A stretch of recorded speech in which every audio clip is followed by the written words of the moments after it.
Welcome. Welcome to part 2, the antidote to depression. So there are 3 things that are needed to create the state of depression.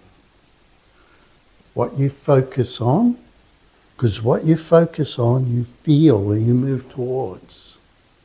The meaning you put on an experience, that becomes your experience. And your physiology, what you do with your body, even your posture, the actions you take will create your emotional state.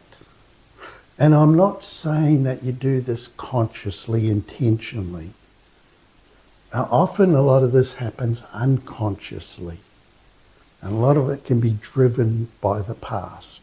So that's why it's important to clear up the past. Okay, so let's look at this triad for depression. So what would you focus on? You could focus on things out of your control.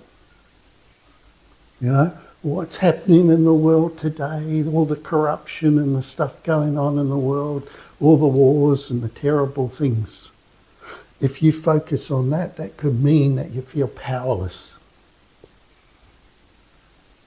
And then what would you do? You might close down. You might lose your energy. Or if you're focused on rejection, what other people are thinking, do they like me or do they hate me? And what would that mean? You could feel not good enough. And then what would you do? Perhaps you'd withdraw and not go out because you're afraid of rejection. Let's say you're focused on failure. What would that mean? That you might not even try. What's the point? I'm going to fail. And then what would you do? Okay, you wouldn't have that motivation, that drive.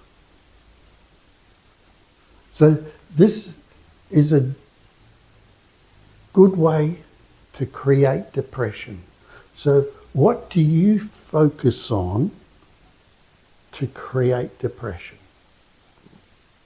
And then what would your antidote be? What emotional state would you rather have? Would that be confidence, love, acceptance? What is your emotional state? Let's say you wanted to focus, you wanted your emotional state to be confidence. So instead of focusing on what's out of your control, you focus on what's in your control. Okay?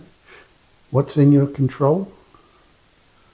See, there are things that are out of your control. You can't do anything about it. And there are things that you can influence. And that's really useful because there's not many things you can't influence. And then what's in your control is what you say, what you think, what you do, and even how you feel is in your control. And if you're focused on what's in your control, you're going to feel more empowered. And then what would happen physically? Well, you'd feel stronger. You'd be more activated, proactive.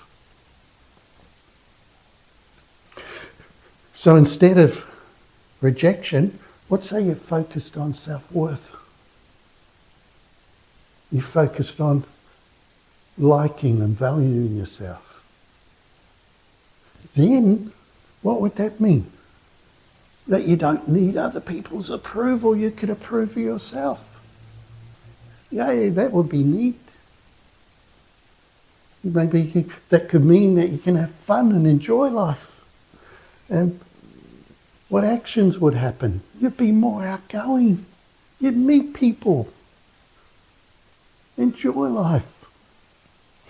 Let's say instead of failure, you're focused on improvement. That there is no failure. Failure is only feedback. And the feedback is there so that you can improve yourself. That would mean that you're growing. Wow. And what would that mean? More energy. So, you work on this on a daily basis. Little bit at a time. While you're clearing up your past, if you've got things in your past, you can start healing those and you can start working on the present by changing your triad. Another thing that's really important is that we often have an ideal of how life should be, what we expect. And if that doesn't match up with our reality, how life is, then we can feel disappointed, disillusioned, we can get depressed. We're not happy. But there's a way to bridge the gap. Okay? The ideal, on this side, you can change the meaning. So let's say you're in a job, dead end, I hate going to it. Let's say you change the meaning, that it's a stepping stone. That I'm only going to do this for a while, but I'm going to move out of this. That would help change the meaning. And then what on the other side, what could you do? What action could you do? Even if you're not ready yet, maybe you can do some research. Maybe you could start doing some training. Maybe you could start talking to people. Maybe you could change what's happening in the job situation that you're in. Let's say your relationship doesn't match the reality. It's not what you envisioned. It's a bad relationship. No, it's not. There's no such thing as a bad relationship.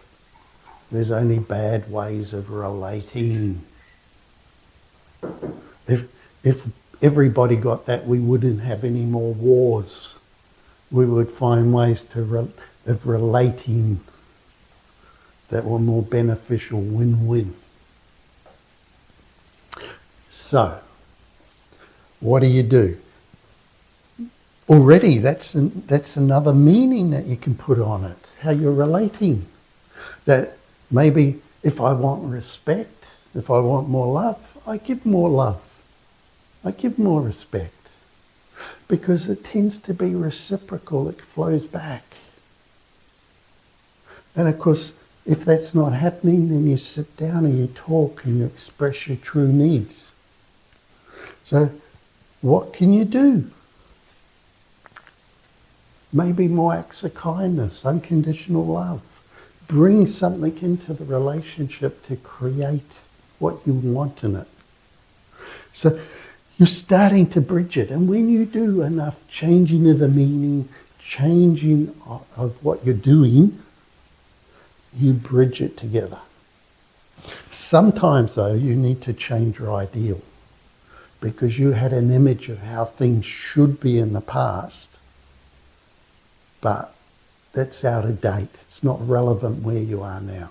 And you need to change that meaning altogether and create a new vision, a new ideal of how you want it, and then create the reality. So when they come together, that's when you're happy. There's no room for depression. In fact, the more you do this, the more your reality surpasses your ideal. And when it does that, you're going to be really happy. Okay? So, I look forward to seeing you in part 3, where we're going to create a compelling future.